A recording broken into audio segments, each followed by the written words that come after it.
ఇదే అంశంపై ఇవాళ డిఎన్ఏలో మా ఎడిటర్ భరత్తో డిస్కస్ చేద్దాం.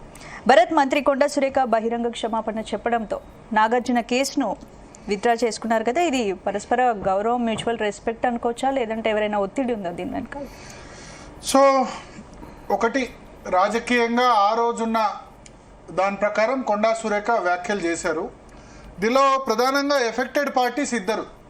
ఒకటి నాగార్జున, ఆయన కుటుంబ సభ్యులు, ప్లస్ మాజీ కుటుంబ సభ్యులు. మాజీ కుటుంబ సభ్యులు అంటే సమంత. ఇక్కడ సమంత క్యారెక్టర్ను కూడా కొండా సురేఖ దిగజార్చినట్టే కదా కదా ఇది. అంటే నాగార్జున కుటుంబ సభ్యులు, నాగార్జున మాజీ కుటుంబ సభ్యులు. రెండవది కేటీఆర్ కదా.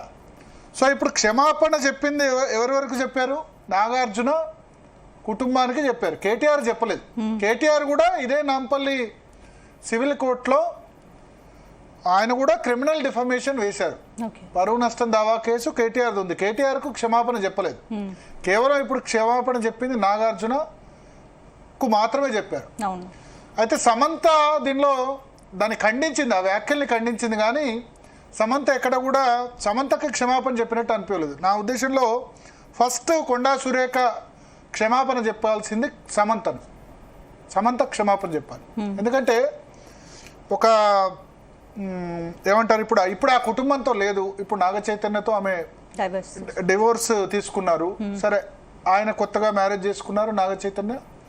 సరే, సమంత మీద రకరకాల వేరే ఆమె కొత్త వ్యక్తిని, రాజ్ నిడుమూర్ని పెళ్లి చేసుకోబోతున్నట్టు, డేటింగ్లో ఉన్నట్టు రకరకాల వార్తలు వస్తున్నాయి. నా ఉద్దేశంలో అందరికంటే ఫస్ట్ ఆమె క్షమాపణ చెప్పాల్సింది కొండా సురేఖ సమంతకి.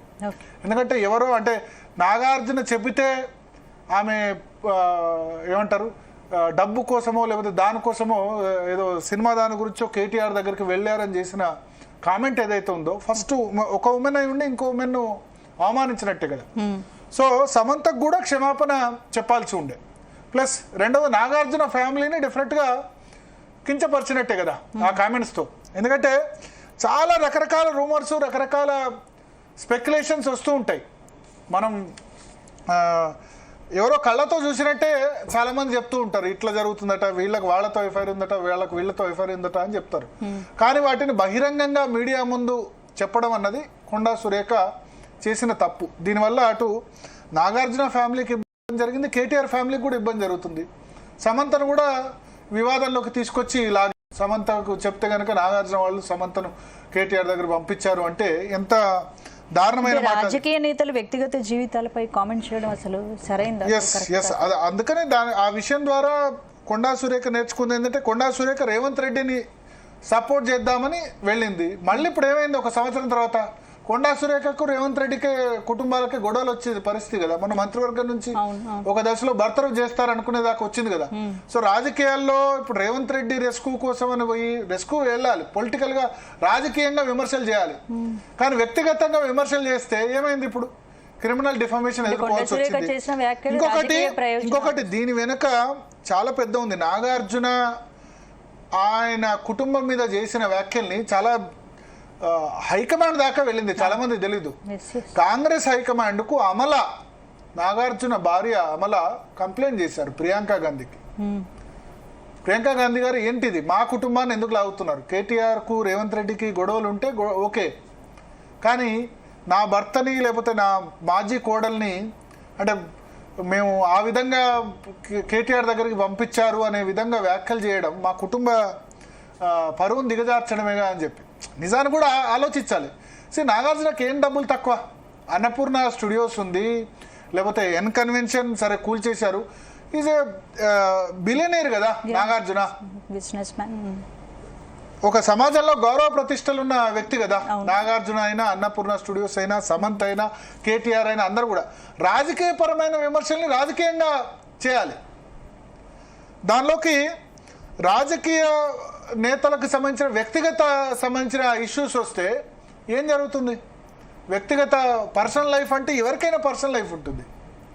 అది కేటీఆర్కైనా ఉంటుంది, నాగార్జునకైనా ఉంటుంది, సమంతకైనా ఉంటుంది, కొండా సురేఖకు ఉంటుంది, కొండా సురేఖ భర్తకు ఉంటుంది, ఎవరికైనా ఉంటుంది. సో రాజకీయాలతో ఎదుర్కోవాలి. కానీ వ్యక్తిగత ఎదుర్కొంటే ఏమైంది? కొండా సురేఖ ఆ విధంగా ఆరోపణ చేసిన తర్వాత బీఆర్ఎస్ తీసుకొచ్చి social media team Konda Surekha సంబంధించిన ఒక బూతుల ఆడియో రిలీజ్ చేసింది. ఆ బూతుల ఆడియోలో చాలా బూతులు తెచ్చుకుంటారు, అది అందరూ అన్అఫీషియల్గా చూశారు. సో అక్కడ కొండా సురేఖకు సంబంధించిన పరువు కూడా వాళ్ళు బీఆర్ఎస్ సోషల్ మీడియా దానికి తీసేసింది కదా. సరే కేటీఆర్ సంబంధించి రకరకాల సినీ నటులు వాళ్ళతో లింక్ పెట్టి చాలా ప్రచారం చేశారు, ఫోన్ ట్యాపింగ్ చేశారు.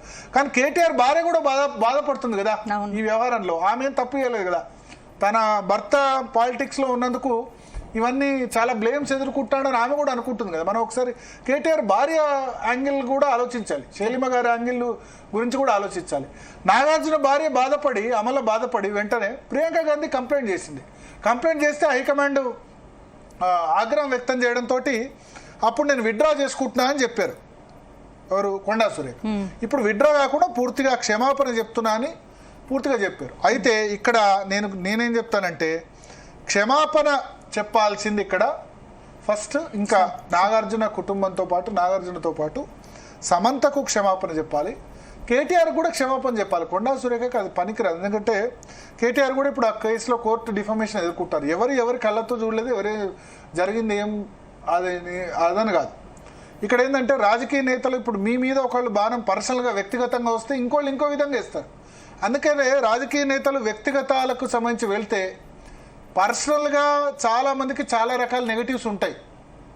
అవి నిజం కావచ్చు కాకపోవచ్చు, కానీ మనం చాలా వాడుతూ ఉంటాం. ప్రజలు కూడా ఇప్పుడు పట్టించుకోవట్లేదు, ఈ ఎఫ్ఐఆర్ ఆ ఎఫ్ఐఆర్ ఎవరికి లేవన్న విధంగా అయిపోయింది.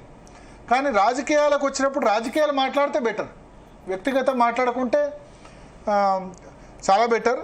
సో ఇప్పుడు దీని వెనుక తెర వెనుక ఏం జరిగింది, ఇప్పుడు దాదాపు సంవత్సరం అయిందనుకుంటా ఆమె కామెంట్ చేసి.